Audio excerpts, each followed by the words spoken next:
गोंय तशें नैसर्गीक रित्यान सामकें भरिल्लें आसा हें आमकां खबरूच आसतलें. पूण गोंयची एक खासियत आसा आनी ती म्हळ्यार गोंयची देवळां. आयज आमी वर्णापुरी म्हळ्यार वेर्णाच्या देव मल्हार देवळाक भेट दिवपाक आयल्या.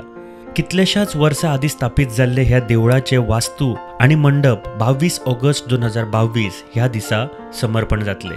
ह्या वेळार पुराय गोंयच्या लोकांनी देव मल्हार देवस्थानाक अवश्य भेट दिवची. आमी आयज जेन्ना देवळाक भेट दिवपाक आयले तेन्ना सगळ्यान पयलीं आमकां जाणवलें तें म्हळ्यार ह्या देवळाचो इतिहास भरपूर जुनो आसा आनी ताचो थेट संपर्क जाता तें म्हळ्यार श्री म्हाळसा नारायणी देवळा कडेन.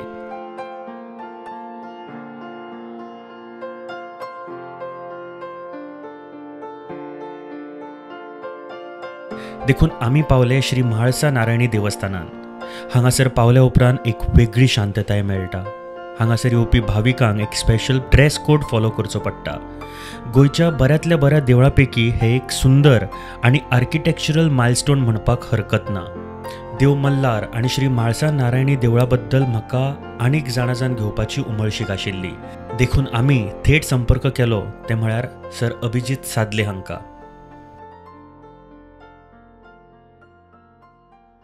अभिजीत सादले हे कन्झर्वेटीव आर्किटेक्ट आसा, तशेंच मंदिर स्थापत्याचे एक्सपर्ट तुमी आसा. सो हांव जेन्ना हांगासर आयलो म्हाका दिसता फाटीं जेन्ना आयलो आनी परत मुद्दम पळोवपाक आनी जाणाजान घेवपाक आयलो की हें मंदीर हें येदें व्हडलें भव्य मंदीर आसा किंवा ताचें प्रांगण जें आसा हाजें म्हाका दिसता की हे आतांचे स्ट्रक्चर जरी आतां असलें जाल्यार ताजें म्हाका दिसता जर हिस्ट्री वाचपाक गेलो वा बुक्स वाचपाक गेलो खूब पयलींच्यान म्हाका दिसता सुरवात जाल्ली आसा. केन्नाच्यान हाजे एक्झॅक्टली आमकां ट्रेसीस मेळटा? म्हाळसा मंदिराचा जेव्हा तुम्ही विचार करताना तर तुम्हाला एक गोष्ट लक्षात येते की म्हाळसा हे लोकमानसातलं लोकजीवनातलं दैवत आहे. म्हणजे त्याचा खूप आदिम इतिहास आहे. म्हणजे आपण इतिहासाचा विचार करतो, प्रस्थापित इतिहास किंवा जो लिहिलेला जो उपलब्ध इतिहास आणि त्याच्या पार पलीकडचा हा म्हाळसा देवस्थानचा इतिहास आहे. म्हाळसा आणि मल्हार ही लोकमानसातली दैवत आहे. आता ते ज्या वेळेला तुम्ही प्रस्थापित इतिहास बघता त्यावेळी तुम्हाला लक्षात येतं की या मंदिराचे जे अवशेष आज उपलब्ध आहे म्हणजे मटेरियल एव्हिडन्सेस ज्याला म्हणतो ते म्हणजे चालुक्य कालखंडातले आहे. अच्छा. म्हणजे साधारण तुम्हाला 12व्या-13व्या शतकापासून तुम्हाला मंदिराचे अवशेष मिळतात आणि ते अवशेष जर बघितल्यावर तुम्हाला लक्षात येतं की हे मंदिर एक खूप सुंदर मंदिर होतं. कोरीव कामानं नटलेलं असं सुंदर दगडामध्ये पाषाणात शिल्प होतं. पण आज आपल्याकडे पूर्णतः त्याचे अवशेष उपलब्ध नाही असते तर आम्ही कदाचित तेच घेऊन ते पुन्हा बांधले असते. पण आपल्याला काही तुटक जे अवशेष मिळतात म्हणजे दरवाजेचा भाग किंवा द्वारस्तंभाचा भाग, निखतस्तंभाचा भाग, त्यातून आपल्याला अंदाज येतो की ज्या वेळेला 16व्या शतकात हे मंदिराचा विध्वंस झाला त्यावेळेला हे मंदिर एक खूप सुशोभित असं पाषाणी मंदिर होतं आणि तो विध्वंस झाल्यानंतर बऱ्याच कालखंडात हा मंदिर असं उद्ध्वस्त अवस्थेत होतं आणि गोव्याचं स्वातंत्र्य मिळाल्यानंतर आपल्या माननीय बांदोडकर साहेबा त्यांच्या पुढाकारानं ह्या मंदिराची पुनर्बांधणी सुरू झाली. एकंदरीत हा जो स्ट्रक्चर आम्ही फक्त मंदिराचं म्हणत नाही पण प्रांगणाचं म्हणतो, कारण मंदिराच्या पुढे एक सुंदर असं तलाव आहे. त्याच्या जे साईडला ज्या प्रकारची झाडं आणि ज्या प्रकारची इकडची मला वाटतं एक पॉझिटिव्हिटी आहे. त्यातून एक कळतं की ही जागा जी आहे ती एक महत्वाची जागा आहे का? बरोबर आहे. कशामुळे असं काय आहे, काय होतं असं? हा म्हाळसा देवस्थान हे केवळ धार्मिक स्थळ नसून एक सांस्कृतिक अधिवास होता. अच्छा. सांस्कृतिक अधिवास म्हणजे काय तर एक नैसर्गिक स्रोत जो आपण आता नुपूर तीर्थाकडे बघू त्याचा. अच्छा. पण एक नैसर्गिक स्रोत साळ नदीचा उगम. अच्छा, साळ नदीचा उगम. हे एक त्याचा स्रोत आपण नंतर इथं जाऊन बघू नुपूर तीर्थाकडे. पण हे या स्थानाचा एक भाग आहे. त्यानंतर इथं असलेला प्लॅटो त्याच्यावर कलेक्ट होणारं वॉटर एक्विफर्स होणारे वॉटर एक्विफर्स, त्यातनं निघणारा पाण्याचा स्रोत, त्याच्यावर अवलंबून असलेले नैसर्गिक साधनांचा उपयोग करून होणारे उपजीविका लोकांची आणि त्यातून बांधलेली ग्रामरचना ज्याला पूर्वी गावकारी होती आणि त्याला नंतर कमुनदाद झाली पोर्तुगीज कालखंडामध्ये. तर ह्या सगळ्यामध्ये म्हाळसाचं स्थान हे अग्रगण्य आहे. त्यामुळे हे एक महत्त्वाचं स्थान केवळ धार्मिकच नव्हे तर सांस्कृतिकदृष्ट्या आणि ग्रामरचनेच्या दृष्टीनं आणि त्याचबरोबर नैसर्गिक अधिवासाचा वापर करण्याच्या बाबतीत त्यामुळे हे खूप महत्त्वाचं स्थान होतं. ज्यावेळी त्याची निर्मिती करायचा विचार झाला त्यावेळी आम्ही तो निर्मिती करत असताना वास्तुशास्त्राचे पूर्ण नियम, स्थापत्यशास्त्राचे नियम वापरून, त्याचबरोबर त्याची जी प्रपोर्शन्स आहेत किंवा त्याचं मानवकरण ज्याला आपण म्हणतो ते मानवकरण वापरून त्या प्रकारचा प्रांगण, त्या प्रकारचा त्याचा अधिवास हा निर्माण करायचा आपला प्रयत्न आहे. एक मला वाटतं की जे भाविक इथे येतात, मला वाटतं वेर्णा म्हटल्यानंतर एक गोष्ट आहे की मला वाटतं इंडस्ट्रियल इस्टेट, वेर्णा म्हटल्यावर एवढंच आहे. पण आता सध्या जेव्हा आम्ही इंटरव्ह्यू घेतो किंवा हे व्हिज्युअल्स आम्ही दाखवताना कुठेही मला वाटत नाही की आम्ही इंडस्ट्रियल इस्टेटमध्ये आहे. हे बरोबर आहे तुमचं म्हणणं. एवढं एक म्हणजे मला वाटतं की आजच्या ह्याच्यात असं आर्किटेक्ट आणि अशा प्रकारचे प्रांगण बघायला खूप कमीच मिळत आहेत. सर, मला आणखीन एक प्रश्न होता. आता वेर्णा किंवा आता म्हाळसा नारायणी पंचायतन आहेत, बाकीची पण मंदिरं आहेत. हो, बरोबर. कुठली मंदिरं ह्या पंचायतन? म्हाळसाचं तसं विस्तृत पंचायतन आहे. म्हणजे म्हाळसादेवी आहे, त्यानंतर तिच्या उजव्या बाजूला सातेरी आहे, गणेश आहे, त्यानंतर पंचफणी नाग आहे, डाव्या बाजूला महालक्ष्मी दैवत आहे. त्याचबरोबर 2 प्रकारचे भैरव आहेत, संहार भैरव आहे आणि त्याचप्रमाणे स्वर्णकासना भैरव आहे. हे मला वाटतं मी पहिल्यांदा ऐकतोय. आणि म्हाळसा स्थानाचा अनेक महत्त्व जे मला वाटतं गोव्यात किंवा भारतात सुद्धा बऱ्याच जणांना माहीत नसावं की 64 योगिनींची ही प्रमुख देवता आहे. अच्छा. म्हणजे म्हाळशेचं वर्णन करताना महायोगिनी असं केलेलं आहे. म्हणजे महाराष्ट्रात म्हाळसा आहे पण ती केवळ खंडोबाची पत्नी म्हणून आहे किंवा मल्हारची पत्नी म्हणून आहे, पण इथं ती स्वतंत्र देवी शक्ती स्वरूपात आहे. हे या जागेचं वैशिष्ट्य. आणि शक्ती स्वरूपात नुसतीच नसून तिची 64 योगिनींचे अधिपती महायोगिनी या स्वरूपात आहे.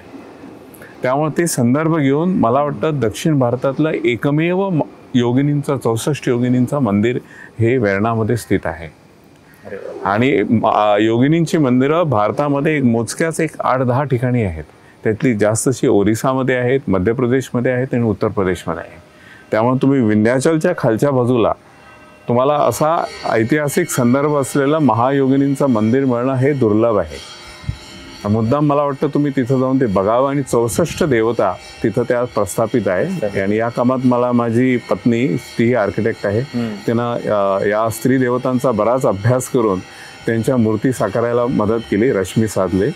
त्यामुळं हे खूप एक विलोभनीय आणि एक वेगळीच गोष्ट या भागात आहे.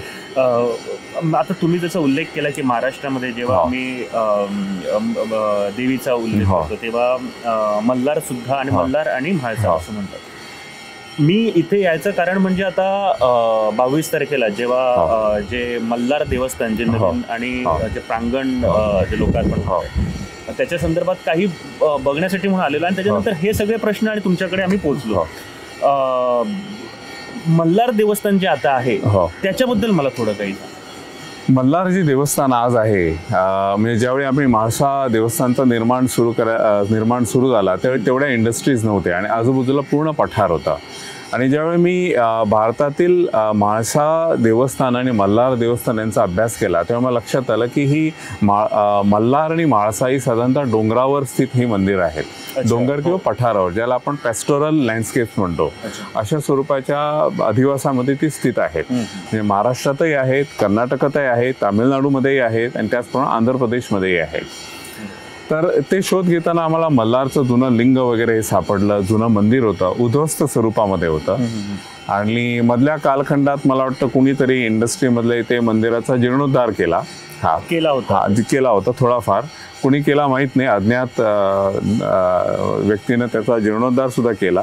त्यामुळे ते स्थान आज जे तुम्ही ज्या स्वरूपात बघता ते पूर्ण पहा आपण त्या पद्धतीतून तिथूनपासून विकसित करत गेलेलो आहोत. एक गोष्ट जी मला खरंच खूप अभिमानाने सांगावीशी वाटते, कारण अशा टाईपची गोष्ट कुठल्या मंदिरात किंवा कुठेही मला खूप कमी बघायला मिळते. आणि मंदिर म्हटल्यानंतर एक कम्युनिटी बिल्डिंगचा पण एक भाग आहे.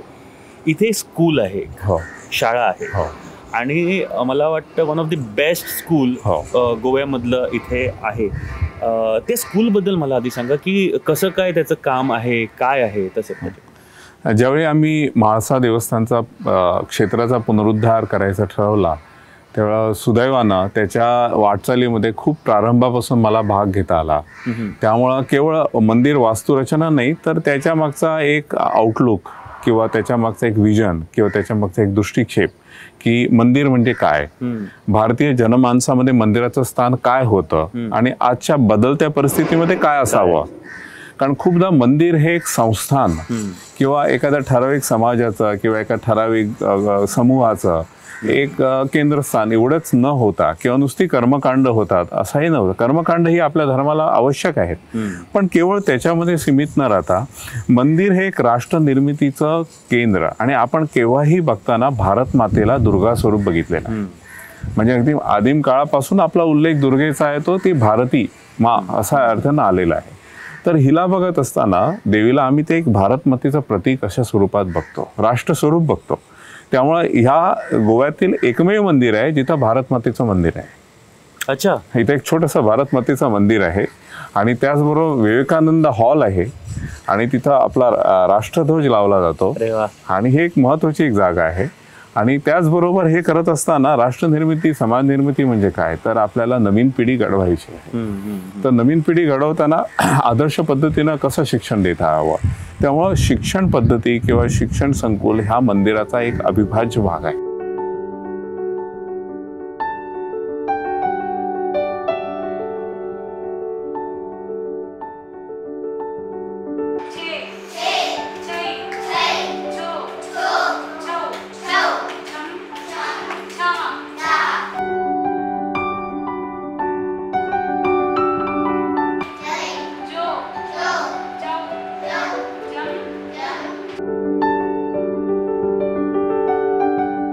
आम्ही नुपूर तीर्थ जाचो उल्लेख आत्ता आम्ही केलो आणि म्हाका पळोवपाची उमळशीक आशिल्ली की साळ नदीचे जेन्ना उगम म्हणटा, कारण साळ नदी इतली फामाद आमच्या गोंयची आमकां सगळ्यांक खबर आसा नेमके खंय आसा काय म्हणून.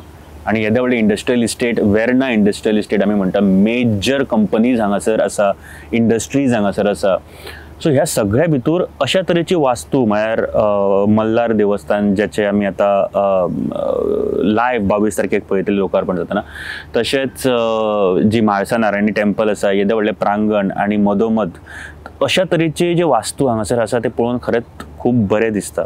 आणि आतां जंय आमी पावले ते म्हळ्यार नुपूर तळे. आमी सादले सरां कडल्यान जाणून घेवया की एक्झॅक्टली हांगासरलें म्हत्व कितें आसा, कशें कितें स्थापीत जालें हांगासर, आणि आज जेन्ना आमी नुपूर तळ्या कडेन पळयता तेन्ना खंयच्या एका फ्युचरान पळयता, खंयच्या एका दृश्टिकोनान पळयता, हे सगळें जाणून घेवया. आमी सध्या नुपूर जे तळे आसा थंय आसा. नुपूर तळे अशें कित्याक म्हटलें वता? ह्या स्थानाला एक खूप ऐतिहासिक महत्त्व आहे, सांस्कृतिक महत्त्व आहे आणि नैसर्गिक प्रकृतीच्या संदर्भातही महत्त्व आहे.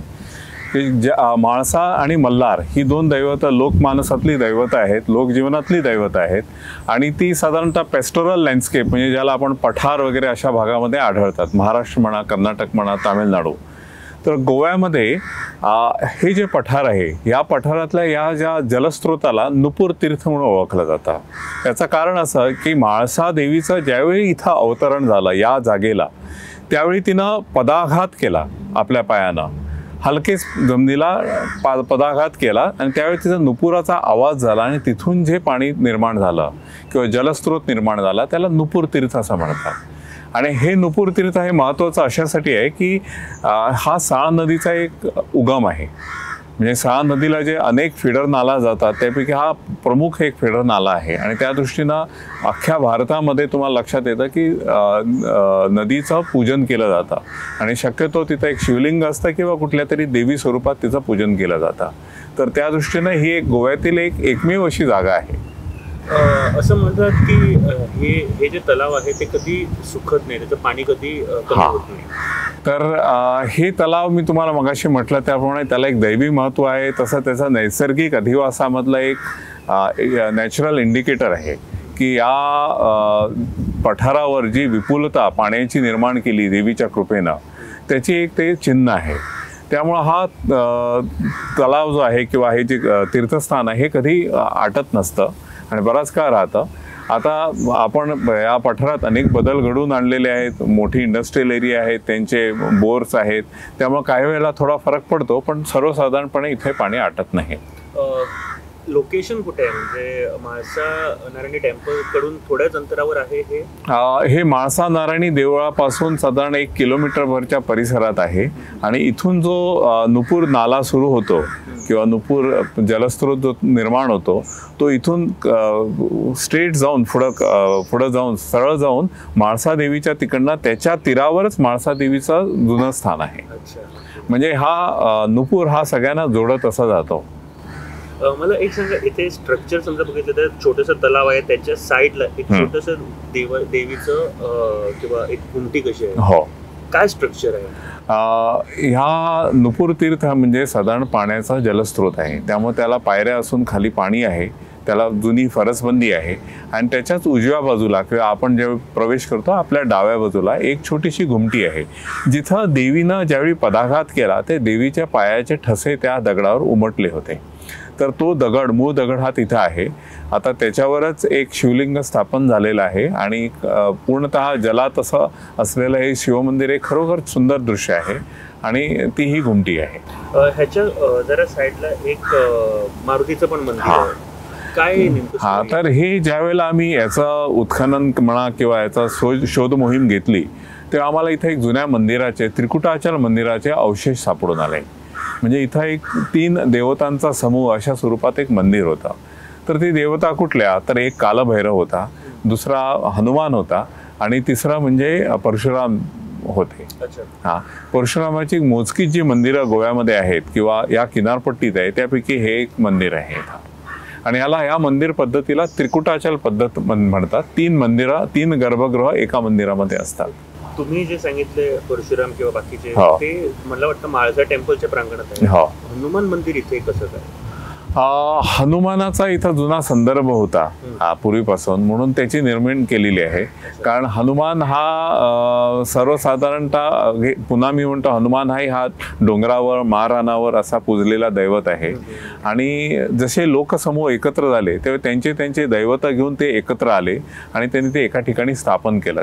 त्या अनुषंगानं एक देवीचा संबंध झाला, दुसरा समाजाचा संबंध झाला आणि ज्यावेळी लोकसमूह एकत्र आले तेव्हा त्यांचीही दैवत एकत्र आली. तशा स्वरूपात हनुमान हे दैवत आलेलं असू शकतं.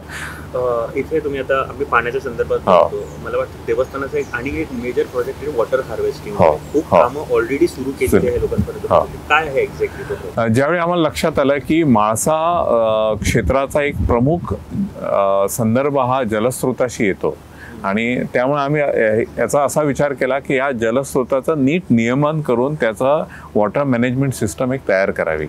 कारण ज्यावेळी आम्ही त्या जुन्या म्हाळशाच्या टँकचा पुनरुद्धार केला किंवा त्याचं आर्किओलॉजिकल रिस्टोरेशन केलं त्यावेळी आम्हाला लक्षात आलं पूर्वजांनी सुद्धा आपला याचा खूप चांगला विचार केला होता.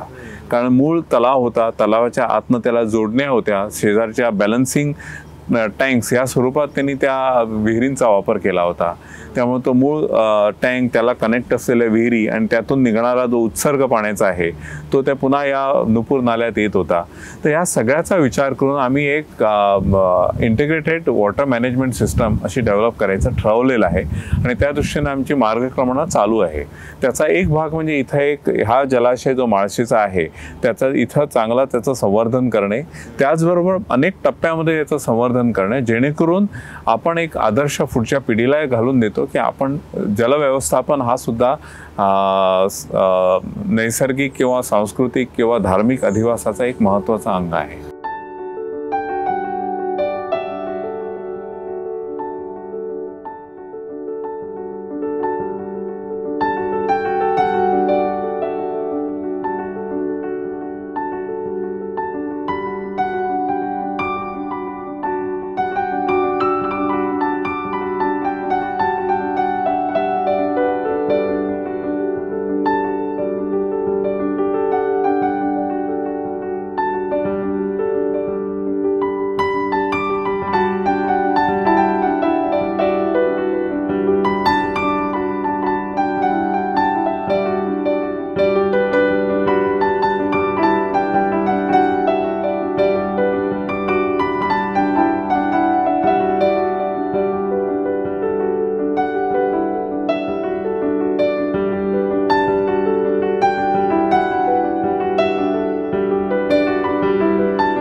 आणि आता आम्ही सध्या पावले असा मल्हार देवस्थानात. माझ्या फाटल्यान जी तुमकां वास्तू दिश्टी पडटा ती एकदम सुंदर अशी वास्तू. हांगासर आयल्यानंतर तुमकां जाणवतले की ही वास्तू कित्या खातीर इतली सुंदर आणि इतले हांगासर मन शांत कित्याक जाता हांगा पावल्या उपरांत.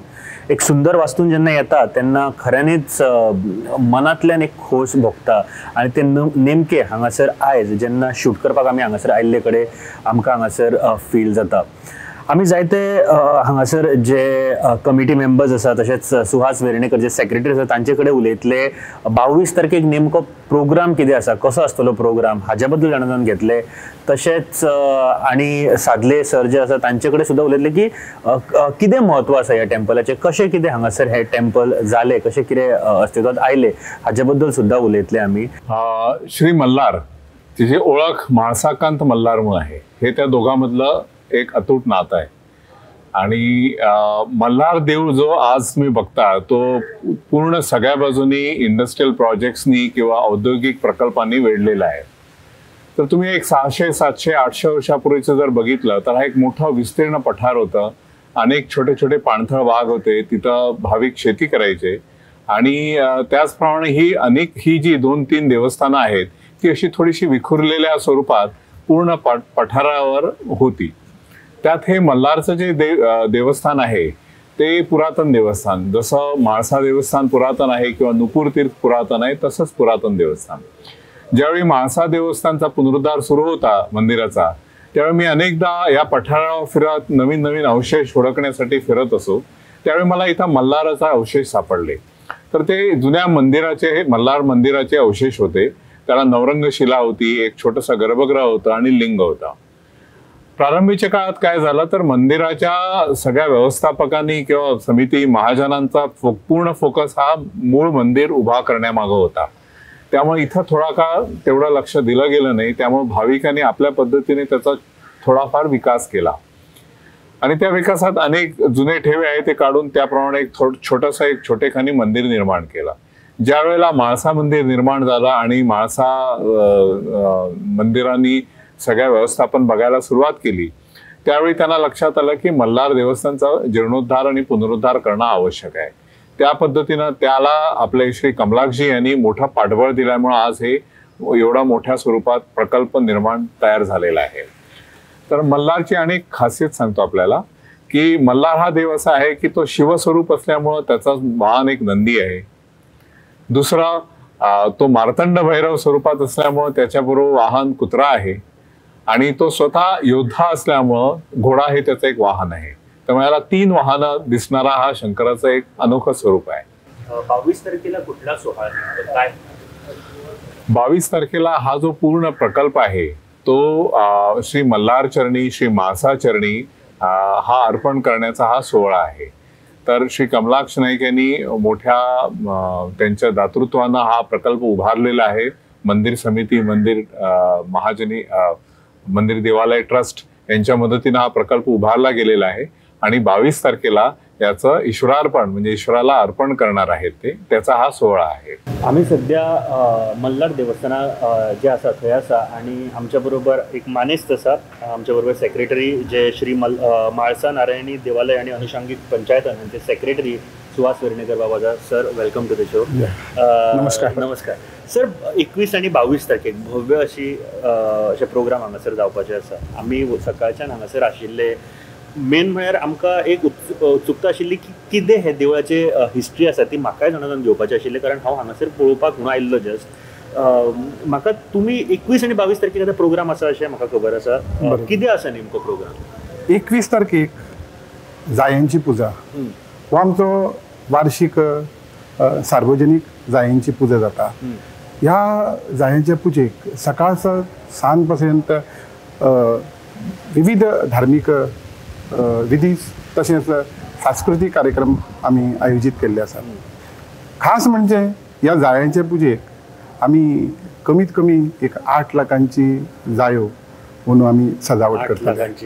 हय, दर वर्साक आम्ही अशेच 7 लाखाची करतात. म्हणून आम्ही टार्गेट जवळ असो आमी 8 लाखाचो दवरला. म्हाका दिसता हे जायंची जी पुजा आसा ती एक फेस्टिवल म्हणून हा, पूण ताज्या व्यतिरिक्त सुद्दां म्हाका दिसता एक पळोवपा खातीर सुद्दां एक सुखद एक अशें दृश्य आसतलें. हय. एक आनंदीत अशें दृश्य आसतलें. कितें जाता ते आनीक कितें प्रोग्राम आसता? त्या दिसाक आमी सकाळ फुडें सगळे भाविकांक एक सहस्त्रनाम कुंकुमार्जन म्हूण दवरलेलें आसा. अच्छा. ह्या सहस्त्रनाम कुंकुमार्जनाक अखिल सगळ्या गोमंतकांनी तातूंत भाग घेवचो अशी आमी तुमकां सगळ्यांक ह्या माध्यमांतल्यान तुमकां आमी विनंती करतात की सकाळची 9:30 वरांचेर सहस्त्रनाम कुंकुमार्जन ही सेवा आमी आयोजीत केल्ली आसा.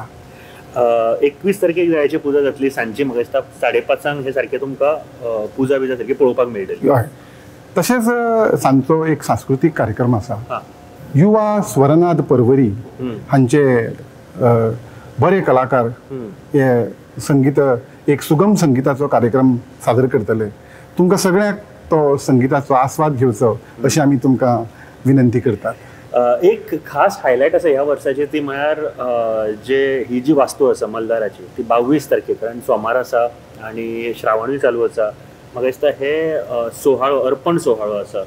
कितें आसा नेमको 22 तारखेचो प्रोग्राम? खरें सांगपाचें म्हणल्यार हो आमचो लिमांचो सोमार. हय. त्या दिसाक वरद शंकर हो व्रत आसा. अच्छा. त्या वरद शंकराच्या व्रताच्या निमित्तान आमी हो भव्य दिव्य असो एक कार्यक्रम घडोवन हाडिल्लो आसा. ती जी नवीन आमची वास्तू साकार जाल्ली आसा, जशी म्हालसा नारायणी आनी अनुषंगीक पंचायतनान एक सुंदर अशी भव्य दिव्य आज उबी आसा, तशेंच एक सुंदरशें एक श्री मल्हार देवालय सकूल एक सुंदर तरेन साकारिल्लो आसा. हाचो तुमी सगळ्यांनी पळोवपाक त्या दिसाक दर्शन घेवचें मल्हाराचें म्हूण तुमकां ह्याच माध्यमांतल्यान आमी एक आमंत्रणय करतात. कितें आसा दिसभराचो कार्यावळ? दिसभर कार्यक्रम म्हणजे सकाळच्यान हांगा 7 वरांचेर धार्मीक विधीक सुरू जातली.